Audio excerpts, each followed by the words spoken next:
기자 수첩.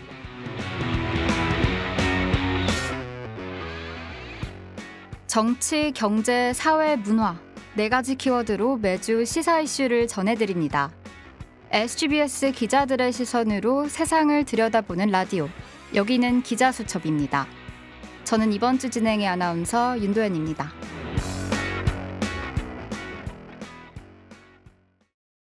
비트코인, 아마 한 번쯤 들어보셨을 겁니다.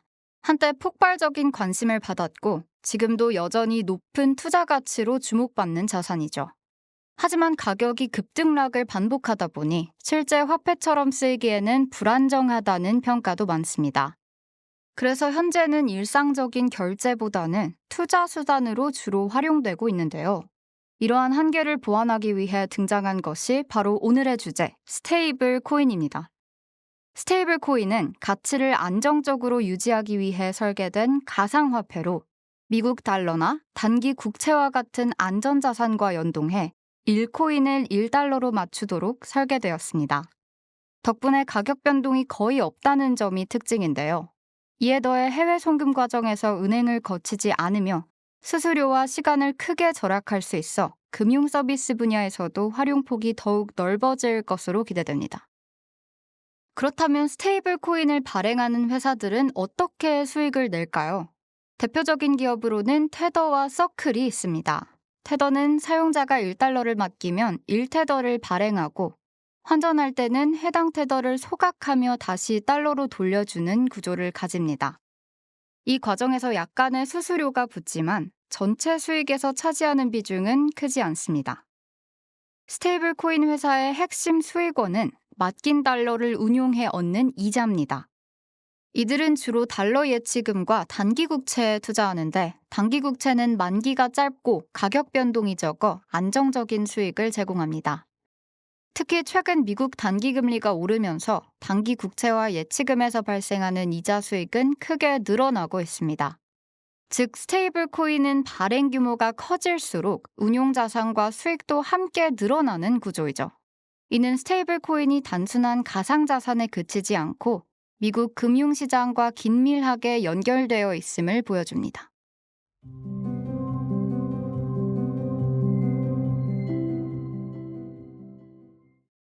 스테이블 코인이 처음부터 안정적이었던 것은 아닙니다. 이를 단적으로 보여주는 사례가 2022년의 테라 루나 사태입니다. 당시 테라는 달러나 국채 같은 실물 자산 없이 오직 알고리즘만으로 가상화폐의 가치를 달러에 연동하려 했습니다. 스테이블 코인인 테라와 보조 토큰인 루나를 서로 바꾸며 가격을 맞추는 방식이었는데요. 실제 자산이 뒷받침되지 않은 채 토큰 발행으로만 균형을 유지하려 하다 보니 대규모 인출 사태가 발생하며 시스템은 순식간에 무너졌습니다. 불과 며칠 만에 수백억 달러가 증발하고 전 세계 수백만 명의 투자자가 피해를 입게 되었죠. 이 사건은 스테이블 코인이 안정성을 확보하려면 반드시 실물 자산 담보가 필요하다는 점을 분명하게 보여줍니다. 이후 테더와 서클 같은 기업은 달러 예치금이나 국채를 준비금으로 확보하고 그 내역을 외부에 정기적으로 공개하며 신뢰를 강화하는 방식으로 회사를 운영하고 있습니다. 이런 흐름 속에서 미국 정부도 대응에 나섰습니다. 지난 7월 이른바 지니어스 법안이 의회를 통과하며 스테이블 코인을 제도권 안으로 편입하기 위한 본격적인 틀을 마련했습니다. 주요 내용은 크게 4가지인데요.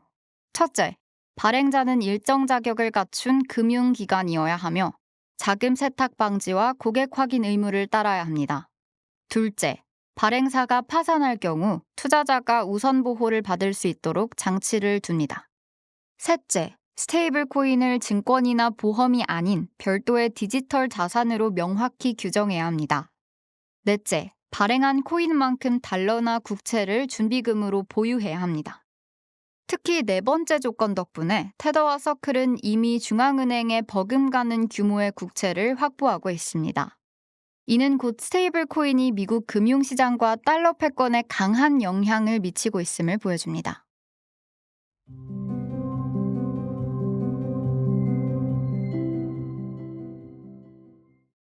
스테이블 코인은 또한 미국의 재정 상황과도 연관되어 있습니다.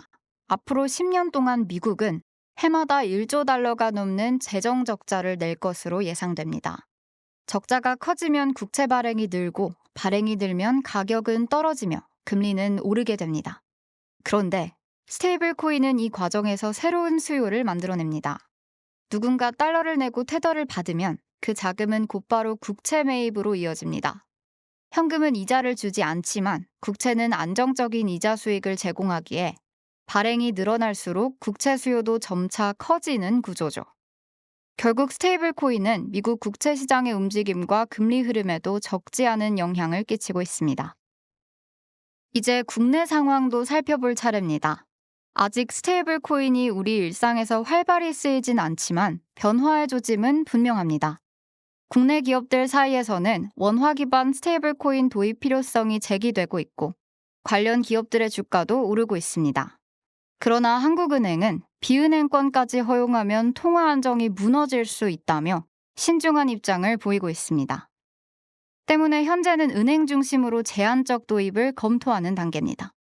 정리하면 스테이블 코인은 해외 송금과 결제를 넘어 앞으로 국제금융 질서에도 중요한 영향을 미칠 것으로 예상됨과 동시에 큰 잠재력을 지닌 기술로도 평가되는데요. 단순한 디지털 화폐를 넘어 각국의 통화 정책과 금융 구조를 흔드는 새로운 흐름으로 자리 잡아가고 있는 것이죠.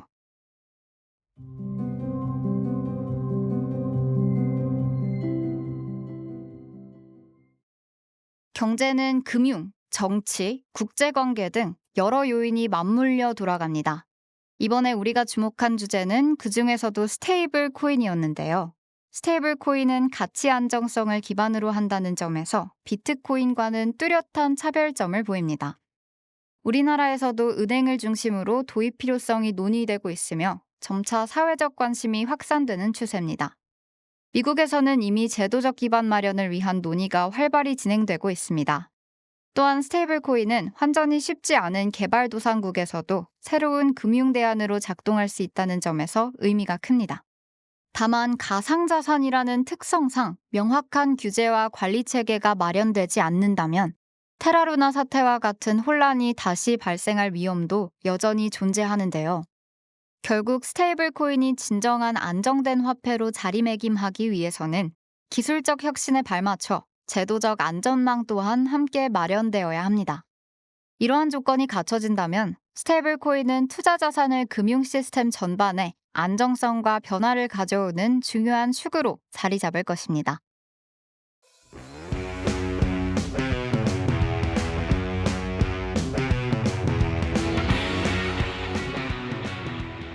지금까지 제작 최서원, 기술 김서연, 진행의 윤도현이었습니다.